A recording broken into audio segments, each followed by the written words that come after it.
Maraknya kasus gangguan ginjal akut progresif atipikal atau biasa disebut sebagai gagal ginjal akut pada balita dapat dilakukan deteksi dini. Orang tua harus memantau secara intensif volume dan intensitas air kemih pada anak.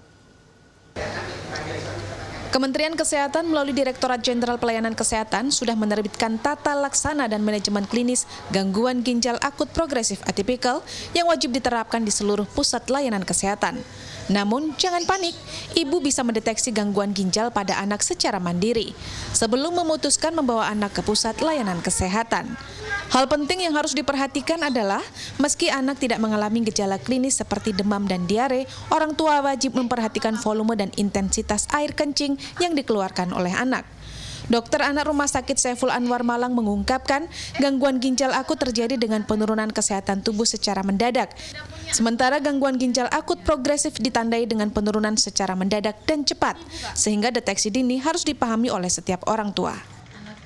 Setiap anak apabila ada timbul keluhan atau gejala misalnya ada atau tidaknya gejala, misalnya ada batuk pilek, kemudian adanya diare, kemudian adanya mual muntah, dan terutama ada demam, itu kita harus waspada atau kita harus memperhatikan jumlah air kemihnya atau produksi urinnya. Tetapi kalau apalagi dengan kondisi seperti ini, jadi paling tidak itu tiap 3-4 jam dilihat, anak saya masih banyak kencingnya, kan dilihat dari popoknya. Loh, kok nggak ada ya produksi, kok nggak ada kencingnya ya, kok nggak ada air kemihnya. Nah itu kan bisa ketahuan dari situ. Selain itu, pola konsumsi air pada anak harus lebih diperhatikan. Jika penurunan intensitas air kemih disebabkan karena anak kurang minum, maka orang tua harus berupaya untuk mendorong peningkatan konsumsi air putih pada anak.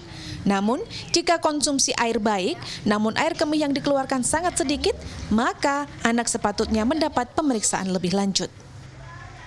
Kalau dalam waktu 12 jam atau 8-12 jam, apalagi 24 jam atau 1 hari itu tidak ada sama sekali atau berkurang, yaitu berarti ada penurunan dari air kemih. Biasanya itu produksi urin atau air kemihnya itu menjadi lebih pekat.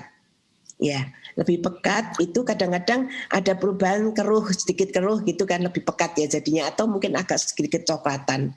Itu kalau memang mulai berkurang.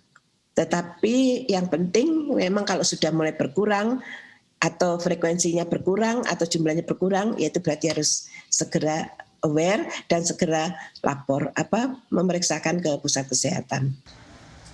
Akan lebih mudah tentunya jika mengontrol air kemih anak dengan pola penggantian diapers secara teratur. Untuk mengidentifikasi gejala ginjal pada anak sejak dini, ibu harus rajin melakukan pengecekan terhadap urin anak pada saat mengenakan diapers. Setidaknya harus sekitar 4 jam sekali mengganti diapers dan memastikan bahwa anak sudah mengeluarkan urin atau kencing dalam keadaan yang sehat. Jika tidak, maka segera menghubungi dokter.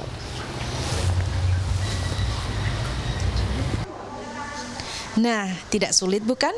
Jadi, tidak perlu panik. Ada lagi, selain mengontrol produksi urin pada anak, sebaiknya orang tua menyetop penggunaan obat-obatan dalam bentuk sirup untuk anak jika tanpa resep dokter dan melalui pemeriksaan yang tepat. Tim Liputan, Surabaya, Jawa Timur.